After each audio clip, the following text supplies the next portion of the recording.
विचारांची लढाई, नेमकी कुठल्या विचारांची लढाई? राजकीय विचारांची लढाई. कुठले म्हणजे विकासाचा मुद्दा असेल.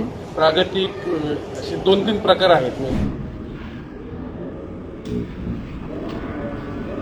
खडकवासला मतदारसंघात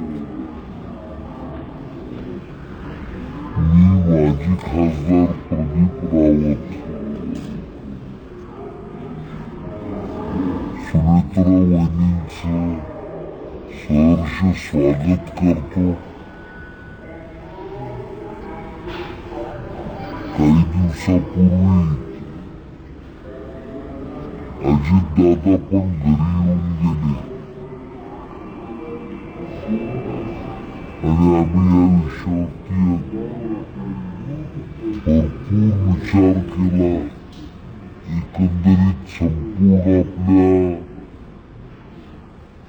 निवडणुकीची यंत्रणा कशा पद्धतीने राबवायची, आणि मी सुरुवातीलाच वहिनींना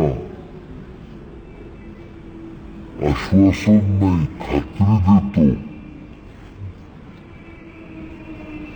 की खडकवासला मतदारसंघातून 1 लाखाहून अधिक मोठं मताधिक्य हे महायुतीकडनं आम्ही देऊ. आणि याबद्दल या ठिकाणी जे सर्व कार्यकर्ते उपस्थित आहेत त्या सगळ्यांच्या वतीने मी आश्वस्त करतो की आम्ही नक्की करू शकू. आणि एकंदरीत माझ्याकडे पश्चिम महाराष्ट्राची विस्तारक योजनेचं पालकत्व आहे. त्यामुळे बारामती मतदारसंघातला सगळा आढावा घेऊन मी सांगतो की बारामतीमध्ये आमचा विजय निश्चित आहे.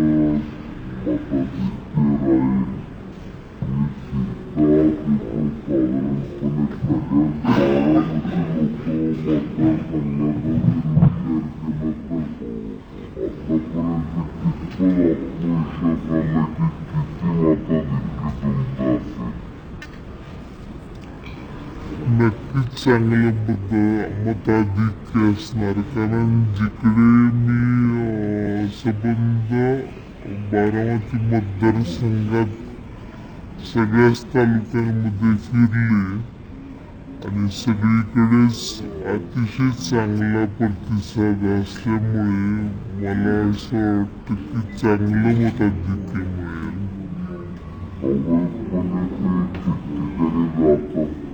लोकांचे प्रश्न पण जाणून घेत असाल की जे गेले 5 वर्ष पूर्ण झाले नाहीत असं कदाचित तुम्हाला दिसलं असेल. ते पूर्ण करण्याचं आश्वासन तुम्ही देत असाल तर कुठले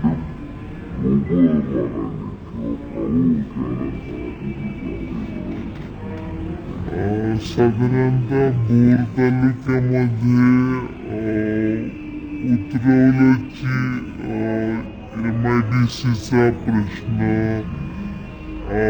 अनेक युवकांनी त्याची मागणी केलेली आहे.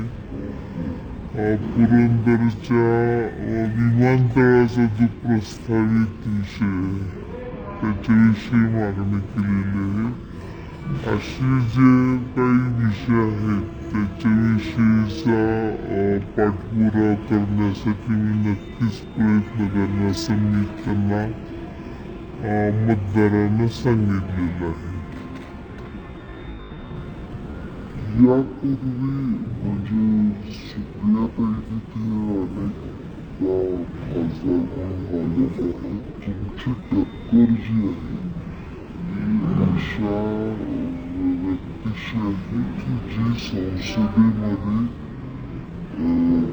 त्यांची कार्यक्षमता त्यांनी दाखवलेली आणि जनमानसामध्ये पण पवार कुटुंबाची पकड आहेच. तर त्यावेळी मतदारांपर्यंत पोहोचताना तुमचे वेगळे असे काय कौशल्य, नेतृत्व कौशल्य असू दे किंवा USP जन्मलेलं असं घेऊन तुम्ही त्यांच्यापर्यंत पोहोचता. कारण कुठे ना कुठेतरी तुलना माजी खासदार आणि आता होऊन जो उमेदवार रिंगणात आहे तशी होणं अगदी स्वाभाविक. अगदी बरोबर आहे. पण गेल्या 25 वर्षापासून मी समाजकारणामध्ये तसं मी बारामती तालुक्यातच माझं काम करत असल्यामुळे फारशी माझी माहिती इतरांना नव्हती. पण बारामती हायटेक टेक्सटाईल पार्कची मी चेअरपर्सन आहे, जिथे 3,500 महिला काम करतात. मी काटेवाडीचा ग्रामस्वच्छता अभियान किंवा निर्मल ग्राम योजनेपासून अनेक वर्ष तिथं काम केलं. तसेच मी माझी एन्व्हायरमेंटल फोरम ऑफ इंडिया ही एक सामाजिक संस्था आहे. पक्षाच्या उमेदवाराला किंवा अगदी जाणकार पुरस्कृत होते, त्यांना मोठ्या प्रमाणात इथून मताधिक्य भेटलं. आता मतदारांना तुम्ही सांगितल्यानंतर मतदारांची प्रतिक्रिया काय की आता तुम्ही घड्याळाला मतदान करा? हो, मी तुम्हाला अगदी खरं सांगतो की माझ्याकडे जेव्हा अजितदादा आले होते तो घडलेला प्रसंगच सांगतो. या परिसरातले जवळजवळ 250-300 लोक इथं खाली उभे होते आणि लोकांना असं मनात येतं की बाबा भाजपचे मतदार हे घड्याळावर मतदान करतील का. तर मी एकच प्रश्न विचारला जमलेल्या सगळ्या नागरिकांना की म्हणलं मोदींना पंतप्रधान करण्यासाठी म्हणलं तुम्ही कशावर शिक्का मारणार आहात. सगळ्यांनी एकमुखाने सांगितलं की आम्ही घड्याळावर करणार आहोत. त्यामुळे जेव्हा अशी प्रकारची एक युती तयार होते तर तुम्हाला स्वाभाविकपणाने दिसतं की आपल्या युतीमध्ये असणाऱ्या जो कोणी उमेदवार असेल त्याला वोट ट्रान्सफर होतात. हा आत्तापर्यंतचा अनुभव आहे. गेल्या लोकसभेचा मी खडकवासल्याचा निवडणुकाचं सगळं सूत्र माझ्याकडे होती. मला माहिती की मोठं मताधिक्य जे मिळवलं त्याचं कारण एक फार मोठा प्रभावी असा बेस इथे BJPचा आहे. तेव्हा निश्चित खात्रीपूर्वक सांगतो की हा BJPचा मतदाराचं वोट हे ट्रान्सफर होणार. हे महायुतीतल्या उमेदवार आमच्या सुनेत्राताई यांनाच त्यांच्या घड्याळावरती शिक्का मारणार, याच्याबद्दल आम्ही निशंक आहोत. भारतीय जनता पक्ष आणि त्याच्या संलग्न म्हणजे संघटना ज्या आहेत तर वारंवार वेगवेगळे सर्वे केले जातात. तर असे सर्वे या मतदारसंघातलं आज निवडणूक झाली तर मताधिक्य किती दाखवत आहेत, काय म्हणजे कुठल्या विषयात? नाही, मला आत्ता अशा कोणत्याही सर्वेची कल्पना नाही आहे.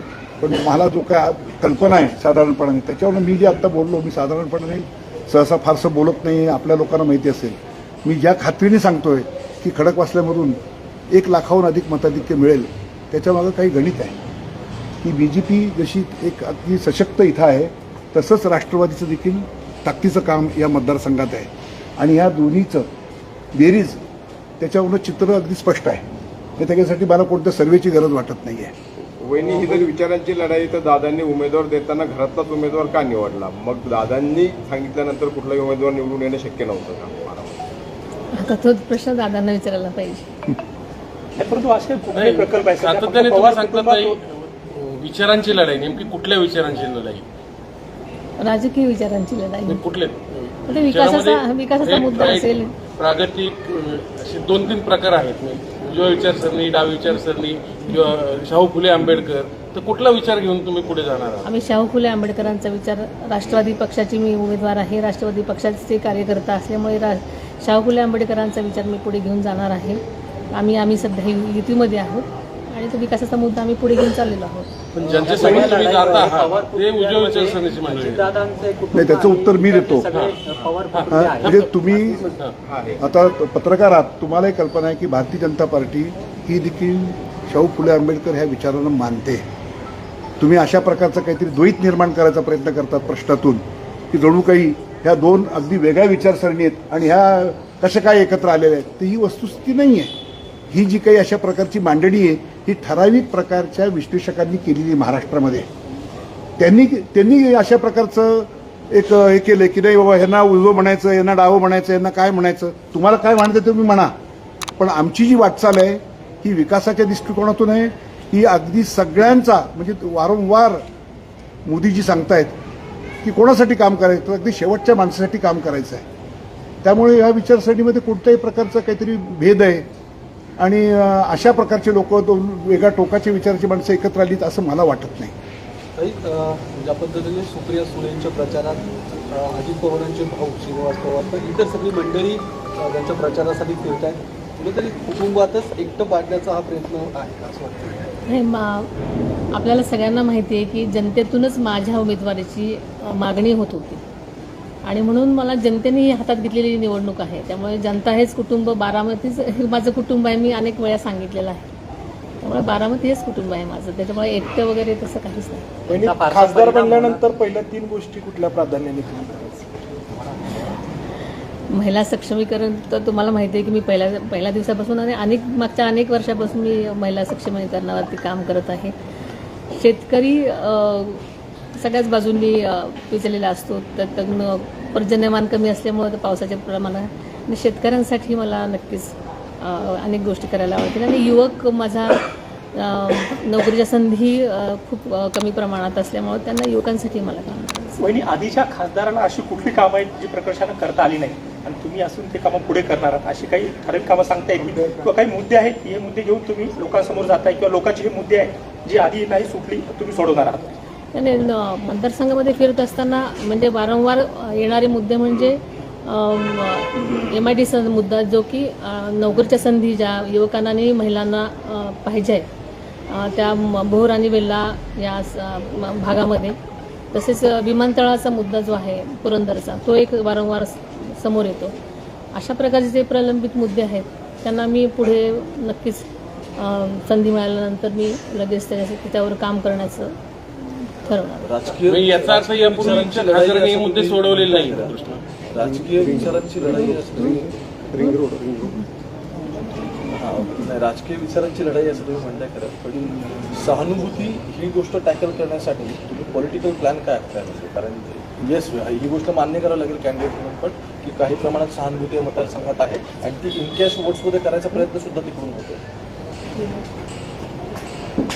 पण आम्ही आदरणीय दादांनी जे काही मतदारसंघामध्ये काम केलेलं आहे आणि संबंध महाराष्ट्रामध्येच त्यांनी ज्या प्रकारचं काम केलेलं आहे, लोकांना माहिती आहे की ते त्यांचं काम कशा प्रकारचं आहे आणि लोकांचा विश्वास आहे की ते जे काम जे बोलतात ते काम करून दाखवतात. त्याच्यामुळे मला असं वाटतं की लोकांचा ह्या सगळ्याच गोष्टींवरती विश्वास असल्यामुळे लोक त्या मतदान करतील.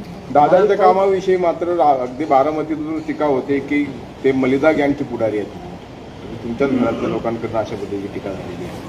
मी म्हटलं ना की म्हणजे निवडणुका म्हणल्या की आरोप आणि प्रत्यारोप होत राहणार. निवडणुका काही दिवसांमध्ये संपतील, पण या निवडणुकांच्या काळामध्ये जे काही एकमेकांवरती आरोप होत आहेत किंवा जे बोललं जात आहे यामुळं जी काही मनं दुभंगत आहेत तर ती सांधली जातील का? काय वाटतं तुम्हाला निवडणुकीनंतर? नक्कीच म्हणजे निवडणुकीचा काळ तेवढ्या पुरताच असतो आणि त्या आरोप प्रत्यारोप होतच राहतात. त्यामुळे मला असं वाटतं की नक्कीच सुधारणा होतील त्यानंतर. वहिनी, याआधी कुठली निवडणूक तुम्ही लढली होती किंवा निवडणूक लढू आपण कधीतरी असं कधी विचार केला होता? ही आयुष्यातली पहिलीच निवडणूक आहे आणि त्याच्या आधी कधीच विचार केलेला नव्हता. आणि कुठल्याही प्रश्नाचं उत्तर एकाच वाक्यात द्यायचं हे कौशल्य कुठनं मिळालं? वहिनी, एक आज चर्चेतला विषय असा आहे की फॉर्म जे घेतले गेले अर्ज भरण्याचे त्यामध्ये अजितदादांनी पण एक त्यांच्या नावाने किंवा पार्थ यांनी पण अर्ज घेतलेला आहे. कदाचित म्हणजे अर्ज बाद झाला तर काय, तर त्याविषयी काय नेमकं? मला याविषयी काही माहित नाही, आपल्याकडूनच ऐकते मी आज. पण एक पर्यायी उमेदवार डमी उमेदवार Thank you. असावा असं काही नाही, तुम्ही तुम्ही संसदेत जाणार असा विश्वास व्यक्त करताय, तर लोकसभेमध्ये गेल्यानंतर कोणते आयुध तुम्ही वापरणार आहात बारामतीच्या जनतेसाठी?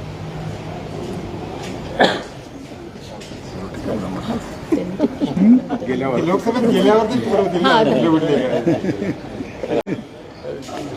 सातत्याने आरोप होतो की तुमच्यासोबत फक्त मलिदा गँग आहे बारामतीत, सातत्याने म्हणजे रोहित पवार सातत्याने आरोप करतो, त्याला प्रत्युत्तर काय आपल्याकडे? त्या प्रश्नाचं उत्तर मी देते.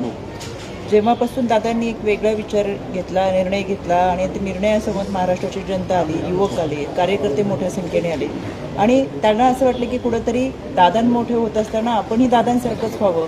त्याच्यामुळे ज्या पद्धतीने शेतकऱ्यांसाठी यात्रा काढल्या आणि वेगवेगळ्या पद्धतीचे जत्रेचे प्रयोग त्यांनी केले, पुढंच त्यांना प्रतिसाद मिळालेला नाही.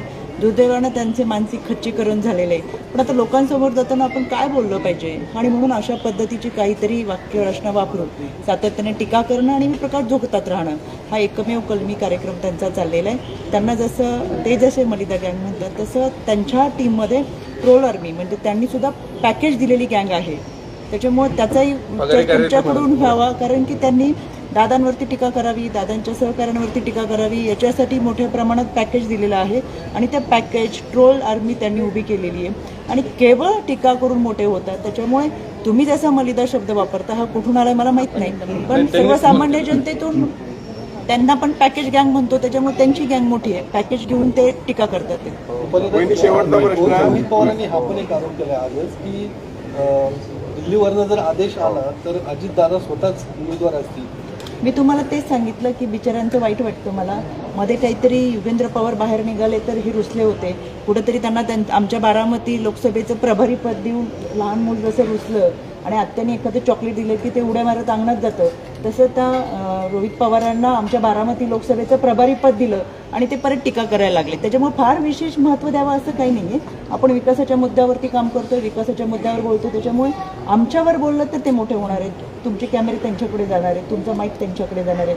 ते नाहीच बोलले तर तुम्ही त्यांना दुर्लक्ष करतात, त्याच्यामुळे ते बोलतात, आपणही थोडं दुर्लक्ष करतो. एक शेवटचा मुद्दा सांगतो उन्हाळ्याचे बरं का, एक शेवटचा मुद्दा सांगतो. आणि तुम्ही पुण्यामध्ये प्रचार करतायत तेही भिडेबागेमध्ये. उन्हाळ्याचे दिवस आहेत, वेळ 1 ते 4 आहे आणि तुम्ही नाही आता जागे आहेत असं काही नाही भिडे मागे त्याचं काही तुम्ही काळजी करू नका. बरं का, आमच्या या अभिरुची परिसरात 23 सोसायटी आहेत. त्यांची पत्रकार परिषद बरोबर आहे. आम्ही पाहतोय. नाही मी माझ्याकडे आल्यात म्हणून त्यांनी त्यांचं स्वागत केलं. मी त्यांच्या वतीने कोणत्या प्रश्नाचं उत्तर दिलं नाही. मी एकच सांगतो तुम्हाला की ही राष्ट्रीय पातळीची निवडणूक आहे, राष्ट्रीय मुद्द्यांवरती चाललेली आहे आणि त्या दृष्टिकोनातूनच आमच्या सगळ्या प्रचाराचा ओघ आहे. त्यामुळे अशा प्रकारच्या व्यक्तिगत पातळीवरती काही बोलणं हा आमच्या राजकारणाचा भाग नाहीये. वहिनी साहेब, घरातील बरेचसे जे तुमचे भावबंद आहेत ते बाजूला गेले असतील, पण जे राजकीय वैरी होते 50-50 वर्षापासून पवार घराण्याशी ज्यांचं राजकीय वैर होतं, असे लोक आता पवार साहेब स्वतः जवळ करत आहेत. तावरे नसतील, काकडे नसतील, ते स्वतः जाऊन भेटत आहेत. भेटायला काहीच हरकत नाही. मग हे राजकीय वैर मिटलं तर त्याचा तोटा तुम्हाला होऊ शकतो निवडणूक. नाही, मी पण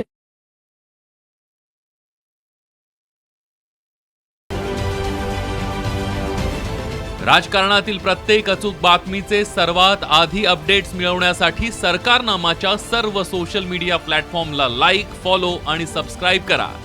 तसंच सर्व नोटिफिकेशनसाठी बेल आयकॉन प्रेस करायला विसरू नका.